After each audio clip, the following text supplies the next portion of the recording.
So, what's the real thinking system behind one of the most influential minds in tech? Well, in Sam Altman's case, it is absolutely not what you'd expect.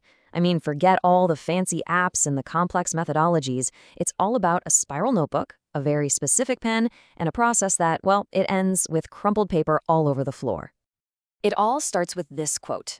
When someone asked him about his note-taking, this was his answer.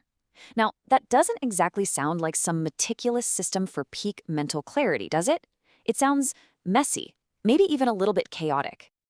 And that really brings us to the central question we're going to dig into. How on earth can a messy desk lead to a truly clear mind? Let's break down exactly how this surprising system actually works. So the whole system starts not with an app, but with this surprisingly simple and very specific analog toolkit, one that he's actually perfected over years and years of trial and error.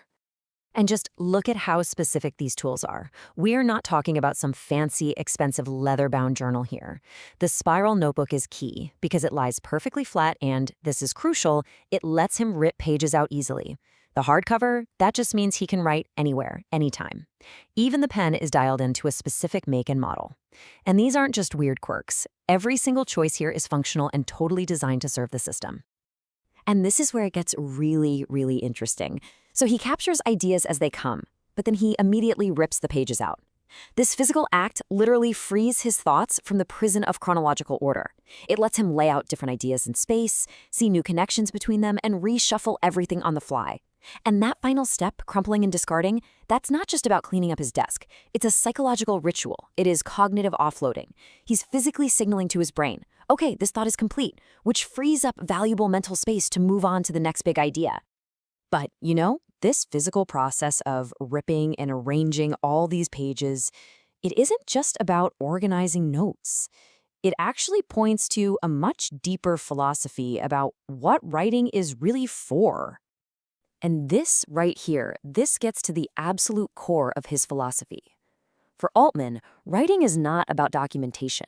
It's not for recording thoughts that you already have perfectly formed in your head. No, for him, the page is the place where he figures out what he actually thinks. The act of writing is the act of thinking. This comparison just makes the whole distinction crystal clear, doesn't it? See, most of us are taught to write to communicate, for an audience, all structured with a polished outcome in mind. Allman's entire method is about writing to think. It's personal, it's messy, and it's focused completely on the process. The goal isn't to create a perfect essay. The goal is simply a clear thought. He says it himself right here. This solitary process unlocks a totally different mode of thinking that just talking, even with the smartest people in the world, can't really access. It's how he gets to those truly novel ideas that require that quiet, focused synthesis. Okay, so he's got the tools and he's got this powerful philosophy. But you might be wondering, with one of the most demanding schedules on the planet, where on earth does he find the time and the focus for this kind of deep thinking? You know that myth we all chase of the perfect focus state? The quiet coffee shop, the noise-canceling headphones, a long, scheduled 2-hour block of uninterrupted bliss? Well, Altman has completely abandoned that ideal. His reality is all about seizing imperfect moments.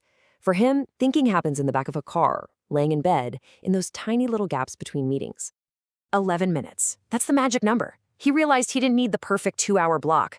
Give him just 11 uninterrupted minutes, and he will take it. That is a radical shift from waiting for the ideal moment to simply seizing any moment that becomes available. And this is just a huge takeaway for anyone with a busy schedule, right?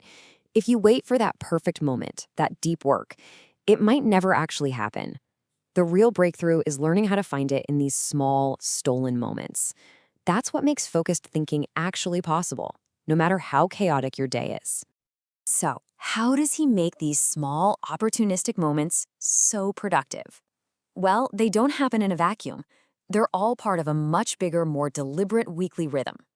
You can see it right here that his whole system operates on this weekly cycle with a really stark contrast. The week is all about input. It's crazy, it's packed with meetings, and the goal is just to absorb as much information as possible. But the weekend, that's the polar opposite. It's for synthesis. It's quiet, he's alone, and it's dedicated to connecting all the dots from the week. And make no mistake, this is not an accident. This cycle is the engine that powers everything else. The intense input from the week provides all the raw material, and then the quiet solitude of the weekend provides the space to turn that raw material into coherent thought. One just can't function effectively without the other. So when we put it all together, this method that seems so chaotic on the surface actually becomes a really clear and powerful system. Let's just distill it down into a few core principles that you can apply to your own work. So what does this all really boil down to? First, it's about using simple physical tools that you're not afraid to destroy so you can treat writing as pure discovery. Second, it's about abandoning that myth of the perfect time and place to think and instead just seizing any small, uninterrupted moment you can find. And finally, it's about zooming out and designing your life with a clear rhythm between intense input and the quiet synthesis you need to make sense of it all. So as we've seen, his system really has three parts: the tools, the philosophy, and the rhythm. I want you to think about your own system right now. Are your tools actually helping you, or are they kind of hindering you? Is your philosophy about discovering new ideas, or just documenting old ones? And does your weekly rhythm give you real space for synthesis?